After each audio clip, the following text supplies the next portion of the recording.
Hello guys. आज की इस वीडियो में हम लोग डिबाउंसिंग को सीखने वाले हैं, वो भी रियल वर्ल्ड एग्जांपल के साथ। तो सबसे पहले हम डिबाउंसिंग की डेफिनेशन देखते हैं। तो debouncing is a technique is programming that help improve the performance of a web application by controlling frequency at which time consuming tasks are triggered। यहाँ पर सिंपली ये कहना चाहता है कि हमारे वेब एप्लीकेशन की परफॉर्मेंस को इंक्रीज करने के लिए हम लोग डिबाउंसिंग को यूज़ करते हैं।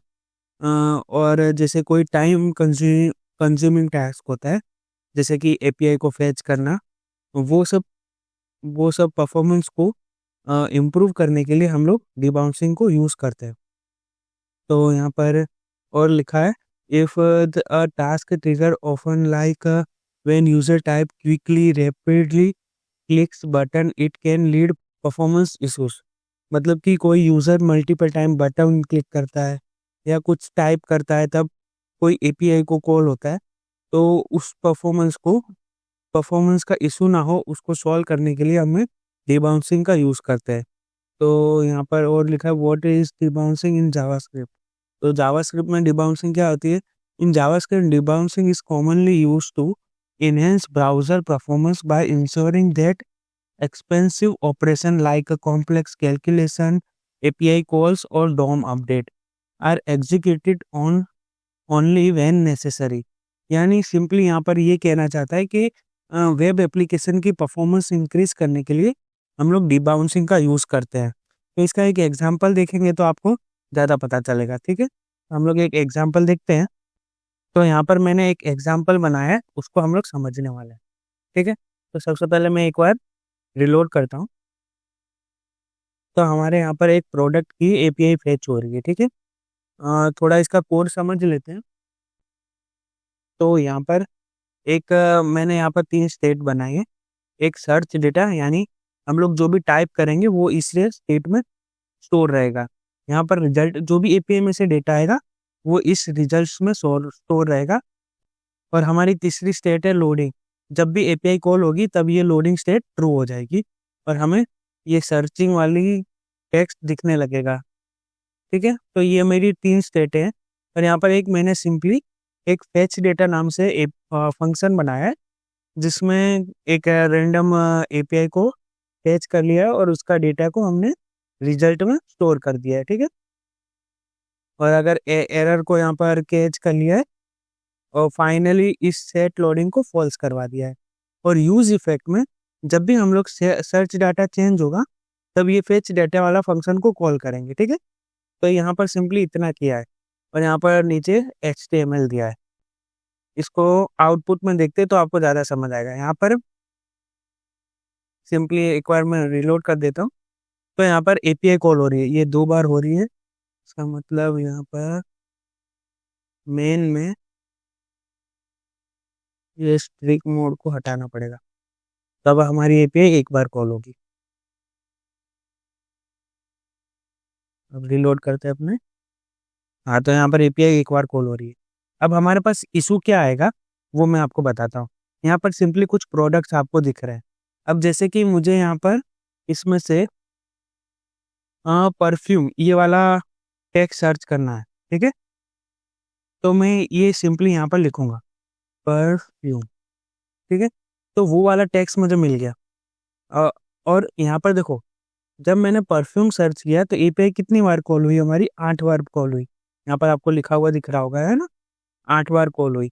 पर हमें सिंपली देखो, यहाँ पर एपीआई कैसे कॉल हो रही है, पहले पी के लिए हुई, फिर पी ई के लिए हुई, पी ई आर के लिए हुई। पर हमें सिंपली परफ्यूम को सर्च करना था, ना कि एक एक टेक्स्ट करके सर्च करना था। ठीक है, तो यहाँ पर देखो एपीआई हमारी मल्टीपल टाइम कॉल हो रही है, तो सर्वर क्या हो जाएगा? सर्वर डाउन हो जाएगा या ज़्यादा लोड लेगा या क्रैश हो सकता है। तो वो सब प्रॉब्लम को सॉल्व करने के लिए हमारे पास डिबाउंसिंग आता है। ठीक है, तो अब उसका ये देखते हैं कि वो इम्प्लीमेंट कैसे करते हैं। तो चलो, तो यहाँ पर आपको प्रॉब्लम तो समझ आ गई होगी। मैं जो भी लेटर पर्टिकुलर टाइप कर रहा हूँ उतनी बार हमारी एपीआई कॉल हो रही है, पर हमें ऐसा नहीं करना पड़ता है। कुछ डिले के बाद हमें वो लेटर सर्च करवाना होता है। जैसे मैं बोल्ड लिख रहा हूँ तो मुझे बी बी ओ ऐसे की जरूरत तो है नहीं, सिर्फ बोल्ड दिखना चाहिए ना। मतलब बोल्ट सर्च होना चाहिए। तो वो कैसे करते हैं वो देखते हैं। तो यहाँ पर सिंपली मैंने एक यहाँ पर यूज इफेक्ट लगाया है ना, इसके अंदर ही एक सेट टाइम आउट फंक्शन बना देते हैं। अब आप सबको सेट टाइम आउट तो पता होगा, क्या करता है कुछ सेकंड का डिले दे देता है। तो यहाँ पर सिंपली हम लोग 300 मिली सेकेंड का डिले दे देंगे, ठीक है। और उसके अंदर ये वाला फंक्शन कॉल करेंगे। तब इससे होगा क्या कि अब हम लोग देखो, जैसे अब मैं बोल्ड सर्च करूंगा ना, पहले इसे एम्प्टी कर देते हैं पेज को, ठीक है। अब मैं बोल्ड सर्च कर रहा हूँ, रुक जाना।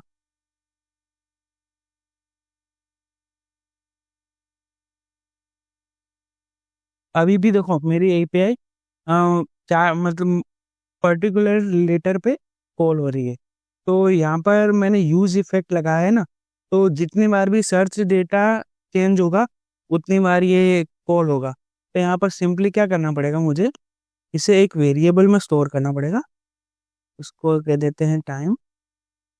और यहाँ पर सिंपली रिटर्न करवाएंगे क्लियर टाइम आउट, और उसके अंदर हम लोग इस टाइम वेरिएबल को दे दें। तो अब क्या होगा, जैसे ही मैं BOLD लिखा, यहाँ पर कॉल नहीं हुई, रुक जाओ।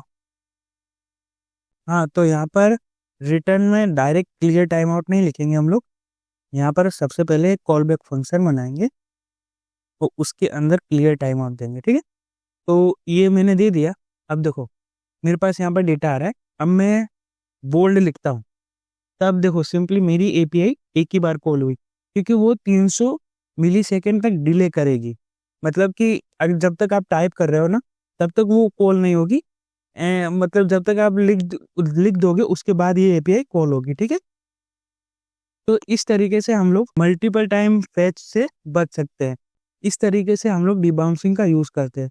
ये सिंपली एप्लीकेशन की परफॉर्मेंस इंक्रीज करने के लिए यूज़ होता है। बेसिकली जावास्क्रिप्ट या रिएक्ट के इंटरव्यू देने जाओगे तब शायद ये क्वेश्चन आपसे पूछ लिया जाएगा। अगर आपको ये वीडियो पसंद आया हो तो लाइक और सब्सक्राइब कर देना।